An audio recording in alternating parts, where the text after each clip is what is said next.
Welcome to the Beyond Bites, Mr. Ahmed T, the podcast where we delve into the dynamic world of technology, innovation, and visionary leaderships. I'm your host, Priya Sachdeva, and today we have a very special guest with us, Mr. Ahmed, a seasoned senior IT professional, CTO, and managing director whose career spans over a decade shaping the technological landscape of businesses. And in this particular episode, we'll dive into Ahmed's insight, experience, and vision as a leader in the tech industry. So, whether you are an aspiring tech professional or a seasonal leader yourself, stay tuned for a wealth of knowledge and inspiration coming your way. With that said, a quick word on the Adfar Tech. So, we are IT tech platform with focus on IT solutions, IT resources, equipment, and tech audio podcasts. We have vendor alliance with 50 plus tech platforms, including SAP, Oracle, Microsoft, Appian, Salesforce, and beyond. Our key solutions include ERP, application development, data, and AI. And we have resources based off 20,000 plus across all the skills, which we can deliver both on-site and off-site within 24 hours. With that said, let's start the conversation, which I'm really excited. So, first thing, Mr. Ahmed, which I'm curious to know, as a senior IT professional, you have overseen technological investments and managed budgets. How do you strike a balance between innovation and fiscal responsibility, ensuring that companies' technological investments are both forward-looking and financially stable? First of all, hello everyone. It's a pleasure to be on this podcast. To answer your question, Priya, I would say that in my role as a senior IT professional, I've consistently demonstrated a key ability to strike a balance between innovation and fiscal responsibility. So my experience as a CTO at Wasilni application, which is a ride-hailing application in Educo, and Maham International for IT, which is basically a software company which creates different type of applications and provides different type of resources. So, coming back to the point, basically there are 7 key factors that I take under consideration before I make any decisive decision on that particular product. So one is strategic investment. The second would be ROI-centric approach. The third would be scalable solutions. Fourth would be cost optimization. Then we have legacy transformation. We also have to take care of risk management. And lastly, but not the least, we have collaborative decision making. So when I speak about strategic investment, basically what I mean is that innovation is essential for staying competitive, right? So in today's rapidly evolving tech landscape, in order to strike a balance, I always begin to align technology investment with the company's strategic objectives, which is very important, in my opinion. This involves thorough analysis and consultation with cross-functional teams, identify areas where technology can have the most significant impact on growth as well as efficiency. With an ROI approach, what I generally do is that we ensure the technology investment is evaluated not only for its innovation potential, but also for its potential to generate positive financial returns, because that's why the product has to be in the market, right? So this involves detailed cost-benefit analysis. We do risk assessment, and we have clear KPIs in order to meet those goals. All of our solutions, whatever we deliver to the customers, we have to make sure that they have to be scalable, because as you understand, any solution which is short-sighted would not survive in the ever, evolving landscape of this technology. So we have to make sure that we always create scalable solutions, and that has the potential to evolve and adapt as business expands. Cost optimization, I completed projects ahead of roadmaps, optimizing cost. That involves efficient resource allocation, eliminating unnecessary overhead, and maintaining a constant focus on cost efficiency throughout the project lifecycle. Because definitely, if you want to make sure that our product is successful and can have a greater return on investment, we have to make sure that the cost is always optimized. Legacy transformation, I will speak about my role with Educo earlier. So where I enhanced revenue by 27% by transforming legacy systems into AI and blockchain-ready products. So it demonstrated my commitment to keeping the company technologically relevant without overspending. Risk management. So that means that with embracing, while we are embracing innovation, we have to be very mindful of risks, right? So we have to create testing frameworks that reduces our overwork or reworks, as well as to make sure that we deliver products and features in time. Decision when it comes to my team, I believe in team effort. We have to be very collaborative, and we have to not work in silos. We have to make sure that we are collaborating with different type of segments within the company, so that we have to make well-informed decision based on the data sets that we have.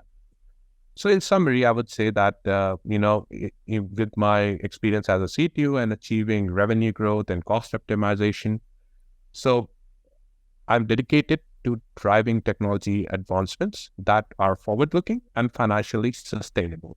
So this is how I basically strike the balance and make well-informed decisions based on these particular criteria. Indeed, I think this will be very relevant for the people, especially for the new tech companies who are evolving into the similar landscape, especially the tech platforms who understand the technology very well. But somewhere, many of the startups, especially if I talk about India, so many of the startups I've seen fail not just because of their product, but because of their, their business strategies or lack of marketing thing, or vice versa. If they're very good with the marketing and everything, the product is not well versed. So I think finding and striking a balance, as you mentioned, is really, really important.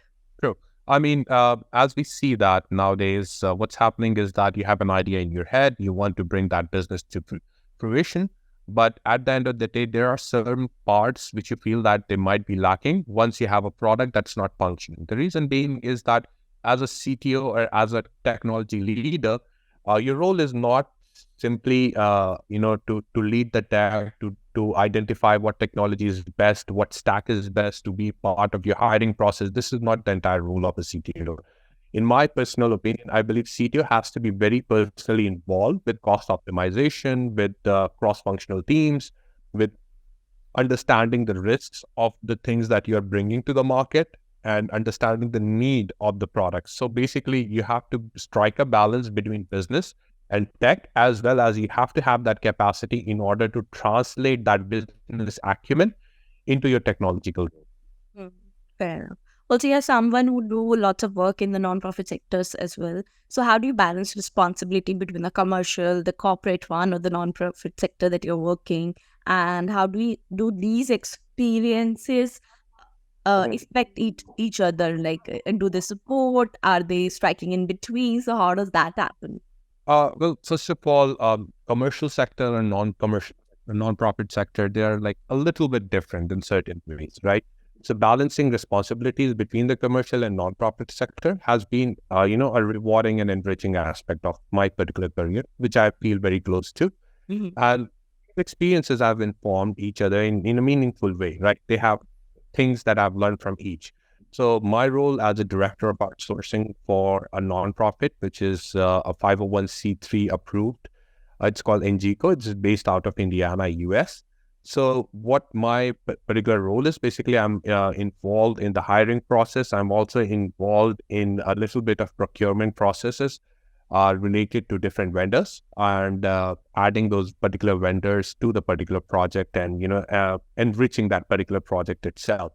So what I believe is that you need to have cross-sector energy. So that means when you're working on different sectors and something definitely that is close to you, you have to have few fields that shares the synergy across from the commercial to the non-profit sector. So commercial sector currently has enabled me to leverage resources and expertise to support nonprofit initiatives. So by developing technology for profit-generating projects, I've gained insight into how to streamline process, manage budget efficiently, and create sustainable revenue streams. Also, efficiency and resource management, that is also very important. Basically, you can transition these from commercial to nonprofit sectors. So managing budgets and resource efficiently is a common thread between both sectors. So this is something that you can take it to a non-profit level as well, so that you know that when you are efficiently managing your budgets in one particular like commercial sector, so non-profit sector, would basically share the same synergies. So, so in my what I've done is that introduced modern tech solutions for nonprofit initiatives, allowing them to serve their communities more efficiently. So, collaborative approach is also one of them. So that means that working on different teams, partners, and these collaborative skills translate into nonprofit sector as well, where partnerships with other organizations, donors, and volunteers are vital for success. We have to understand about purpose as well. So that means that you have to have a fulfillment of purpose. And there are a lot of technical skills that are transferable. And of course, networking and partnerships. So that means that you create networks, you have multiple partnerships, both in commercial sector and nonprofit sector, and both of them can share energy. So basically, there are a few things that are definitely shareable across these sectors, and how you fine tune them as per the sector level, I believe that comes from. Interesting. With that said, I was about to ask that was like my about the next question, that how do you manage resources from end to end? Is definitely an exceptional organizational skill. So, any three or two best practices that really helps in the efficient resource management? And of course, you mentioned about the budget one. So, especially in the context of the non-profit tech initiatives. Sure. So, for example, few of them will be grant funding. I believe this is one of the things that is very important for nonprofit sector. And also we have needs assessment. So I think this is something that comes from commercial as well. So these are few things that you have to understand, that does this market really require your product? Is there a deficiency of this particular product in the market right now? And how are you fulfilling that deficiency, right? So your product has to have a particular USP attached to it. It doesn't have to be something outrageous, but it has to be something minimalistic, which at least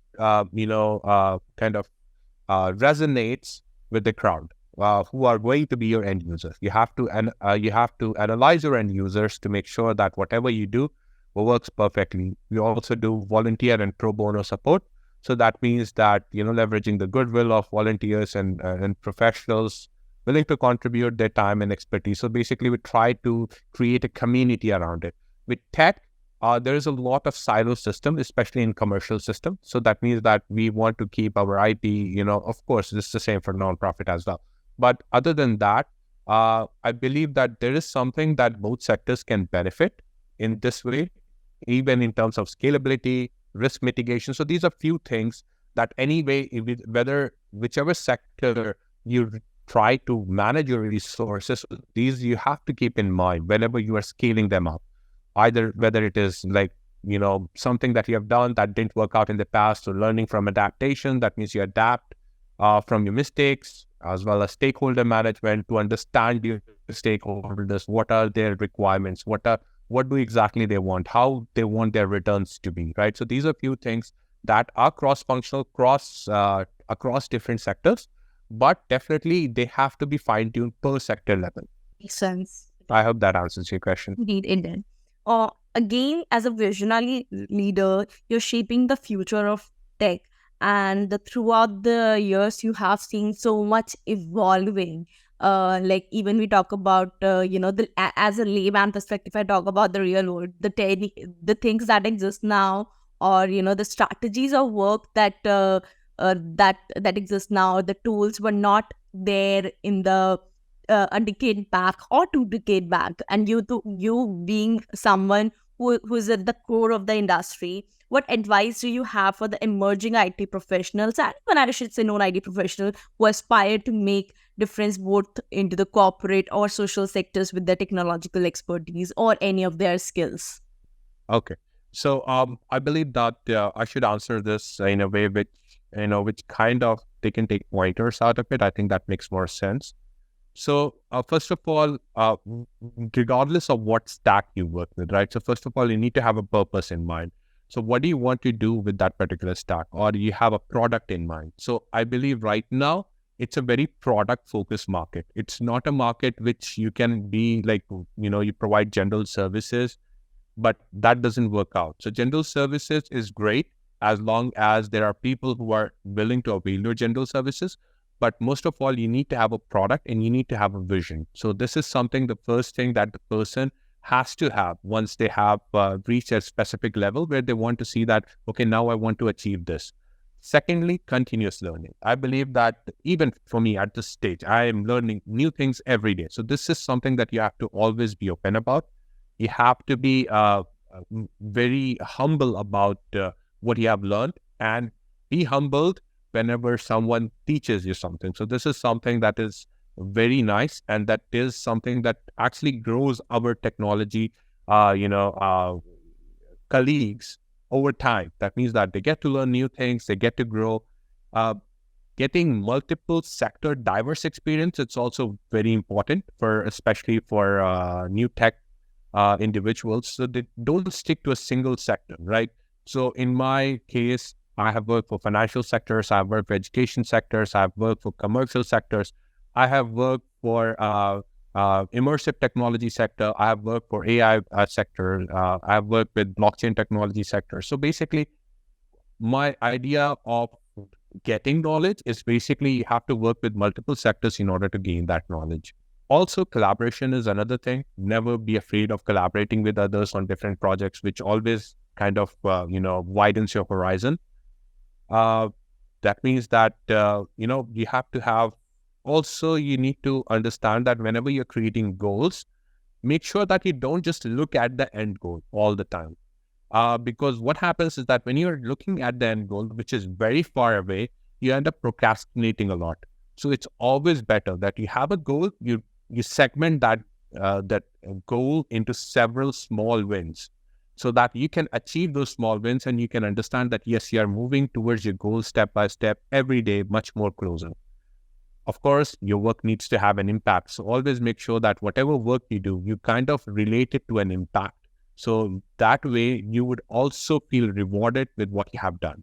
So I believe these are few things that if, the newcomers, they keep in mind as to how they want to proceed, and how they want to grow, especially in software development. I believe these are few things that they can keep in mind there. Interesting. I think a few points that I would, cannot agree more. First, definitely being humble and being open to things. And second, that especially our generation really believes in having a, collaboration than over competition. So I think one should open to add everything to, each other, so we all can grow up. So indeed. I think definitely. I mean, as you understand, nowadays, the biggest problem with the current generation is that they have a very short attention span. So now, even the products that we are creating products where, you are able to consume information within 5 seconds. Within the first 2-3 seconds, we are able to gauge you. So that's why things are different now. It's gone are the days when people used to spend 10 minutes in order to read an article. No one reads an article anymore. They have very limited time. So they want to make sure that everything is done very fast. So with this current generation, it's not a bad thing to be basically to achieve things fast, to create shortcuts. That's what programmers do. They create automation. They create shortcuts for things that are tedious, that takes long. So this is basically advancement. It's not something that's bad, in my opinion. The only thing is that with this, you have to understand that you cannot just, miss out on certain things, and you cannot be not humble in order to gain more and more experience and knowledge. Because if you miss out on those, they would actually, bite back you later on in the future, when you are at a certain level. So that is the time when you would actually feel the sting. So basically, it's better. So few things that can be processed faster, or especially, done faster, that's definitely you have to go ahead. But few things, they do require time, they do require certain amount of patience, and they do require you to collaborate on a community level. So this is something that you have to keep in mind. Indeed. Interesting. With that said, the last thing that I'm curious to know, any interesting projects that you would like to share, with the audience, any upcoming new things in the tech advancement that you would like to share? Yeah, so I'm currently working with an application called Wasilni. It's a ride-hailing application based out of Saudi Arabia. This is one of a kind application because everything in this particular application has been created from scratch. we intend to include features which are AI-driven features, for example, different type of place suggestions that for you, you would be able to do bookings through Alexa, through Google Home as well. We will also include a blockchain technology feature in it as well, which is going to be transactional based. So that means every transaction that you make on the particular application can be tracked back. The reason being for security purposes as well. So this is something that we're still developing. I mean, we have done a lot of test phases for this particular feature as well. The application is already deployed and can be downloaded in iOS and Android. Apart from that, we are also working with an NLP system for Arabic support. So this is one of our vendors. We are working for Arabic support for understanding different type of Arabic commands and transitioning it to usable cases. For example, in this case, what we are doing is that we understand what the person is saying, have that perform an action on an IoT basis. That means open the door, close the door. So basically, we connected it to a HomeKit as well. So that's also driven through our NLP technology. So these are a few of the projects. Apart from, let's say, education sector that we're working on to create a seamless education feature, which enables to connect students and parents and teachers from across the globe through different curriculum, through different services, range of applications that we have that is currently not available in the educational tech platform as of now. So yeah, so there are a lot of things that are coming up, and hopefully within the next few months we would have more substantial products which would be benefiting from the current technology that we're working on. Interesting. I think the world cannot wait to see what new technologies, what new things we have to see, to use and to make the world 1% better with all the things that you mentioned. So definitely we look forward for that. With that said, thank you so much, Mr. Ahmed. It was amazing talking to you. The insights you have shared or the wisdom you have is definitely going to help lots of people, especially our listeners, especially our community. So thank you so much for being on Beyond Podcast, sponsored by Adfar. Thank you so much. Thank you very much, Priya, for having me, and thank you guys for listening to me as well. And thank you, Pangti, as well. Take care, guys.